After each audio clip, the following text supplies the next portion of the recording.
Hi, ఎలా ఉన్నారు? అందరూ బాగుండాలి. ఈరోజు మన టాపిక్ వచ్చేసి లక్ష్యం.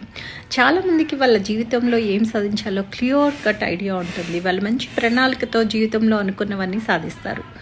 కానీ కొంతమందికి మన లక్ష్యం ఏంటో తెలియదు, మనం ఎటువైపు వెళ్తున్నామో తెలియదు, చాలా నిరాశతో ఉంటాము. ఈ టైం వేస్ట్ అయిపోతూ ఉంటుంది. డేస్, మంత్స్, ఇయర్స్ అలా ఆల్ టుగెదర్ వేస్ట్ అయిపోతూ ఉంటాయి. అలాంటి వారి కోసమే ఈ వీడియో. మన లక్ష్యం గురించి 4 పాయింట్స్ డిస్కస్ చేద్దాము. ఫస్ట్ పాయింట్ ఏంటంటే, మన లక్ష్యానికి క్లారిటీ లేనప్పుడు మనం ఒక విషయం ఆలోచించాలి.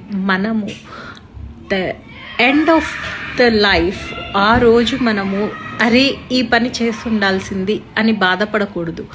అన్నీ ఏం చేయాలనుకుంటున్నామో అవన్నీ సాధించేసేయాలి. అలా ఆలోచించినప్పుడు మనకి లక్ష్యం యొక్క క్లారిటీ వస్తుంది. సెకండ్ పాయింట్ ఏంటంటే, ప్రతి ఒక్కరికి ఒక అద్భుతమైన క్వాలిటీ భగవంతుడు ఇస్తాడు. మనం ఎవరు చేయలేనిది మంచి నైపుణ్యంగా ఎంతో చక్కగా చేయగలుగుతాం. మీరు అబ్జర్వ్ చేయండి, ఆ క్వాలిటీ ఏంటి మీలో, అది చేయడం తెలుసుకుంటే మీరు లక్ష్యాన్ని సాధించినట్టే. దానికోసం థర్డ్ పాయింట్ ఏంటంటే, మీరు చేస్తున్న ఉద్యోగాన్ని మర్చిపోకండి, దాంట్లో ఉంటూనే అదేంటో కనుక్కోండి. లాస్ట్ పాయింట్, గాంధీ గారు అన్నట్టు, మన చుట్టూ జరిగే మార్పులు మనకి నచ్చకపోతే మనమే ఆ మార్పుగా మారటం. ఇదే లక్ష్యానికి సంబంధించిన 4 పాయింట్స్. మరిన్ని వీడియోలతో మరలా కలుసుకుందాం. See you.